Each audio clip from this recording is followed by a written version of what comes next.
Hello, happy Thursday, everybody. So I wanted to say I hope you're having a great day already, and I hope some people can join live. I'm Amy Bennett, the founder of Abiding Ministries and host of the podcast Feathers, Faith in Flight, and I'm going to be trying to go live about 7:45 a.m. Eastern all this summer, and we'll see how that goes. Oh, there's Bella.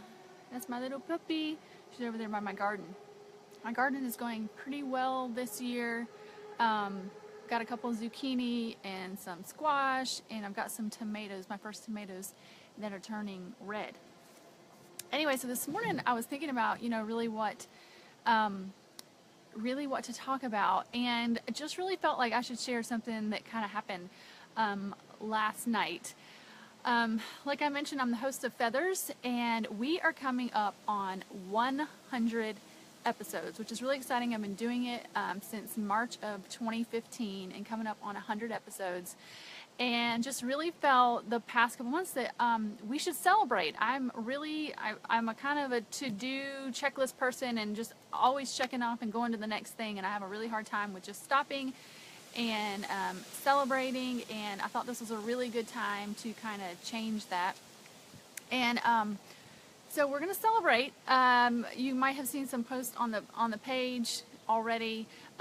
We are having a party on July 15th, and we're going to do it at a nearby town. I'm in Fort Mill. We're going to do it in Rock Hill at a French bakery called Amelie's. They have a basement event place.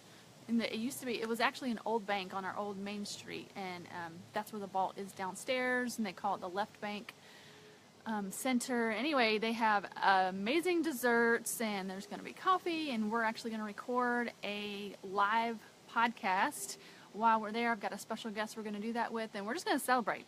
So that is coming up. If you have not seen that, I'm really excited about that, to be able to stop and celebrate. And there's going to be goodie bags, and you guys get t-shirts and probably books and other stuff for you guys to enjoy. So that has been happening. Well, last night, even when I do these fun things, sometimes I question, should I do this? I don't know. Am I doing it on the right day? Do I have the right person? What should we do? And, I've talked this week a lot about the things that I worry about, and I, think about all these kind of things. And, last night, I really just felt like, God is a great celebrator. If you don't know, He used to have all kind of feasts for the people that they were supposed to celebrate at these appointed times. And so I was like, God, you are a person that celebrates. So I was just going back to scripture of, let me let my dog out in.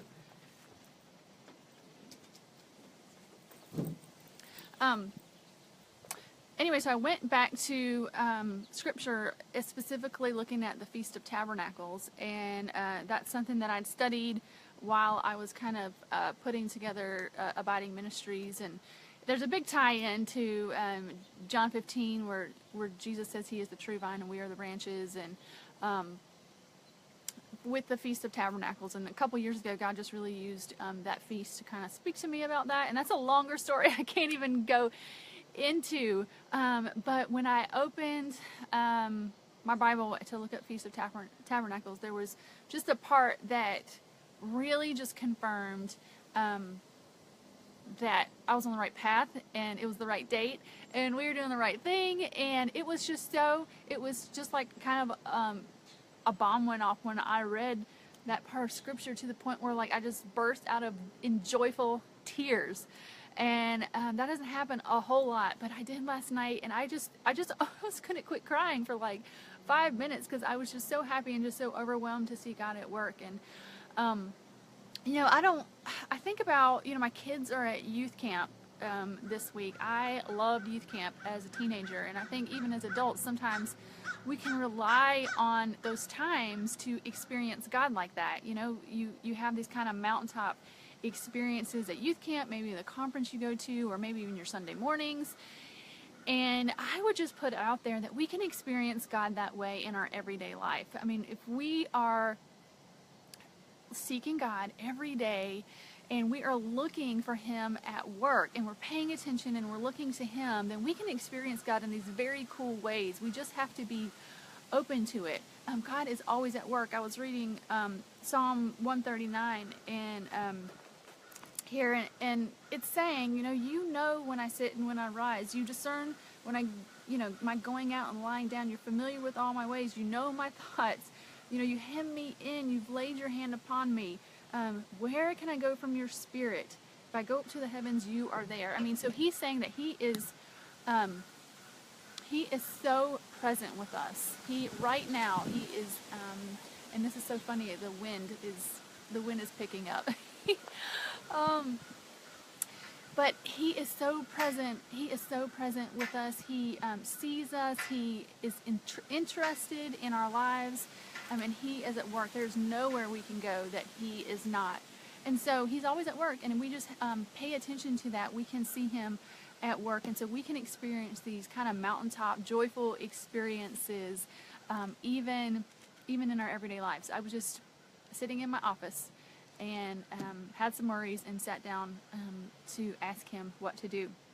So I just want to encourage you to, if you don't, that's not something you don't pay attention to what God is doing during the week, and often that, number one thing that was really good for me when I was younger is I did the study Experiencing God. I think it's Henry Blackaby that did that, and amazing. You can really begin to see where God is at work and how that works. It was so encouraging to me, but really just, like I mentioned earlier this week, journaling and just really paying attention to where you see God at work. So just want to encourage you to do that. All right, so that was just a quick encouragement. I hope you guys have a great Thursday. Bye, guys.